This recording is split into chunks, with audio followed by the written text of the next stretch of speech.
Welcome back. This is Marc Rudov, branding advisor to CEOs and author of 3 books on branding for CEOs and 1 book on lying for everybody. You can get all my books at marcsbooks.com. Today's topic, Range Rover versus Jaguar. Yesterday I went to the driving range, and one of my complaints about this particular range is the loud music that it plays in the overhead speakers. I can't stand it, and I often go to the window where one has to buy a token to get a bucket of balls. And I said, could you please turn down the music? And the girl said, I can't do that. And I said, please ask your manager. Well, I guess they have me on tape making this request multiple times. The owner appeared as I was about to swing my club. And he said, an elderly, portly gentleman, he said, so you're complaining about the music? I said, yes. His response, too bad. We're not going to do anything about it. I've been in business 11 years. We've had thousands of customers here, and you are the only one to complain over all these years.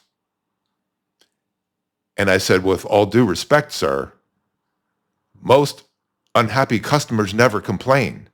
He said, can you repeat that? I'm hard of hearing. I knew right then that to him, that music wasn't loud, but it didn't matter. His attitude was, I'm the vendor, you're the customer, I make the rules. If you don't like the rules, you can get lost. Now, when you don't have any competition, I suppose you can do that. You see, with a driving range, you need a lot of cheap land. And there ain't much of that around. So he's kind of in the driver's seat. I don't have many options when it comes to driving ranges. On the way home, I decided, I know how to solve this problem. I'll just get earplugs. But it stuck with me. So I decided to do this video today because of a commercial I saw on TV for Range Rover. Now, you'll recall last November, 2024, I said this about Jaguar. Jaguar just had a record quarter. Look at these numbers. Revenues, $9.3 billion, a 5% increase over Q1 fiscal year 24. Profit of $884 million, a 59% increase over Q1 fiscal year 24. Pretty damn good. But Adrian Mardell, the CEO of Jaguar Land Rover, isn't happy with that. He wants to kill the company. He's been with the company 35 years. He became CEO last year in July, coincidentally, the same month that Bud Light died. I wonder if he's trying to copy that. Some people just don't like success, I guess. So who is Adrian Mardell? It turns out that he's really big into LGBTQ and DEI. He's the first Jaguar CEO to appear in the Birmingham Pride Parade. That's Birmingham, England. And that's kind of weird because his job is to increase shareholder wealth by selling more cars to Jaguar customers and new customers at higher profits. That's how it's done. He's also decided to scrap the old logo with the masculine-looking Jaguar ready to pounce on something and replace it with something that's completely nondescript. You know, we can't have that toxic masculinity, even if it comes in the form of an animal. But a logo is not a brand. A product is not a brand. A company is not a brand. A brand is the emotional connection that customers have with a vendor.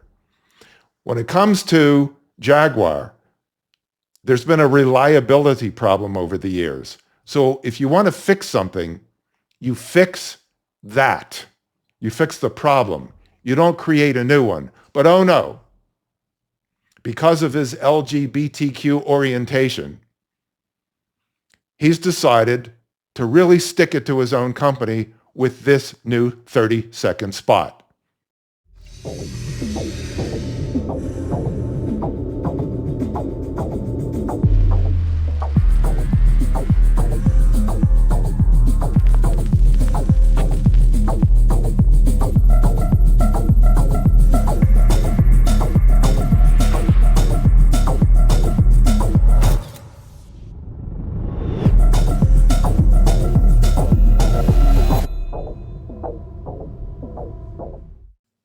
What the hell is that?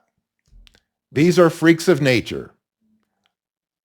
You have never seen anybody like these folks behind the wheel of a Jaguar. In the past, currently, and you won't in the future.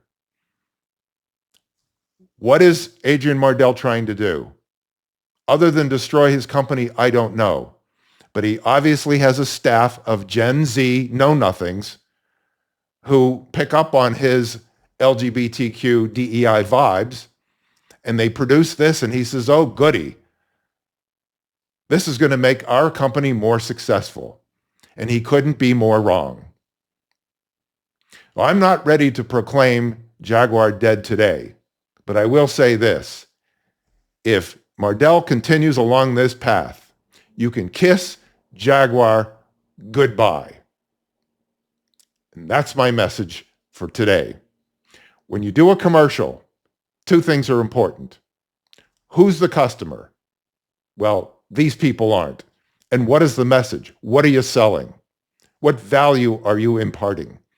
There's no value. There's no product there. There's no customer, a real customer enjoying the product, getting benefits from the product. That's what branding is all about. Non-existent here. That Jaguar spot was such a disaster. It was totally trashed on the internet. Totally trashed, and rightfully so. It was garbage. It offended everybody. When I drive around, I never see a Jaguar on the road, ever. But I see a lot of Range Rovers. Now, Range Rover just recently dropped this spot.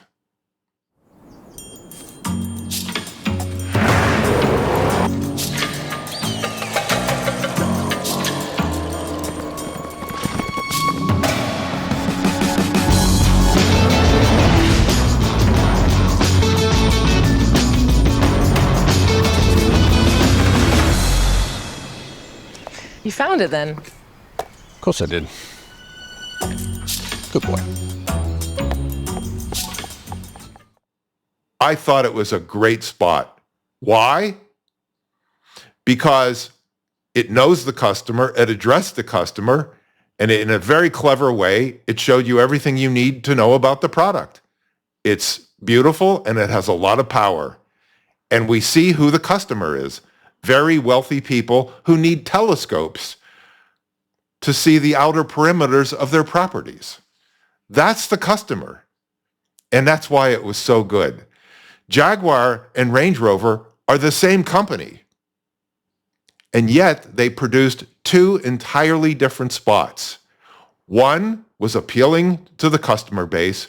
One was repulsive to the customer base. This is a lesson on how to reach your customers. Know them and talk to them. Not at them, not above them, but right at them. So that's the branding lesson for today. This is Marc Rudov at marcrudov.com.